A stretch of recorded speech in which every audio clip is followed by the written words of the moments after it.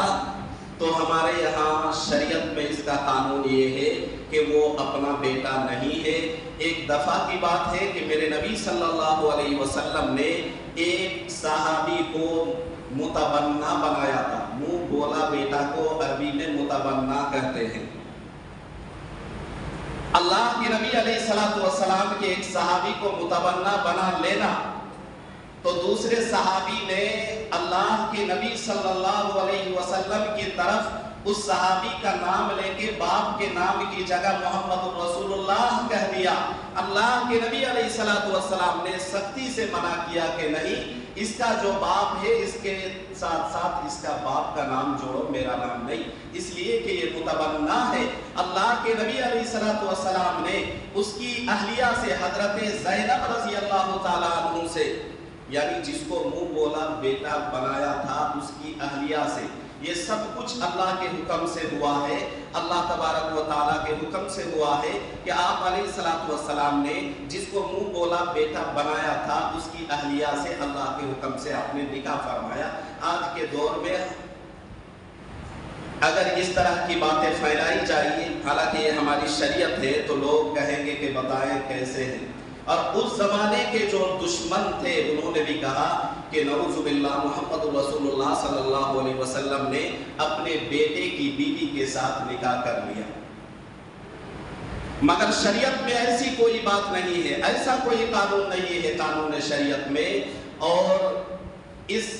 UCC میں یکساں civil code کے اندر یہ بات اٹھائی جا رہی ہے کہ اگر کسی نے کسی بچے کو گود لے لیا تو اب وہ اس کا بچہ کہلائے گا، اور اسی طریقے سے وراثت کا حق اس کو بھی ملے گا۔ لیکن شریعت کا قانون یہ ہے کہ اگر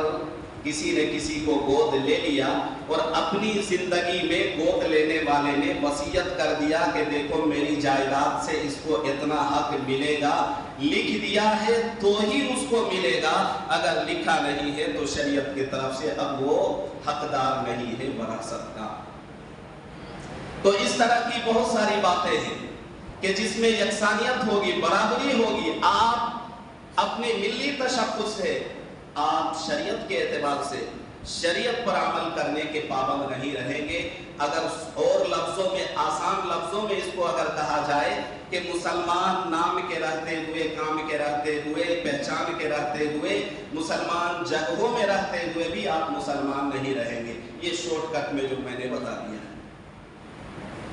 ایک قانون اگر رہے گا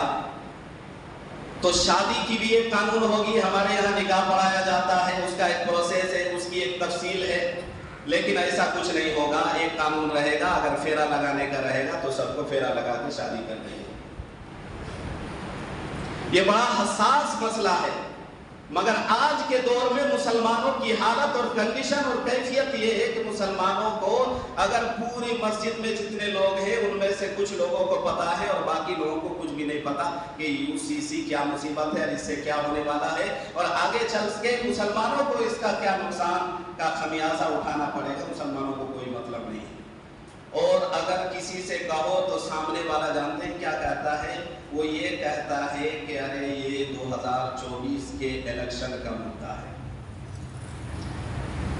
فقط یہ کہنا کہ 2024 کے الیکشن کا مدعا ہے یہ صحیح نہیں ہے.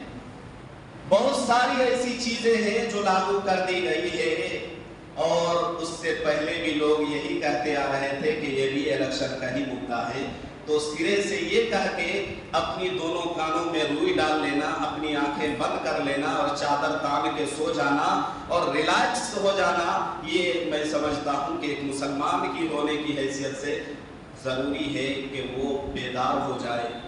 اپنے آپ کو مسلمان ثابت کرنے کے لیے اب ضروری ہے کہ صف میں کھڑے ہو. اور مسلم پرسنل لا بورڈ کی طرف سے ایک تحریک چلائی گئی ہے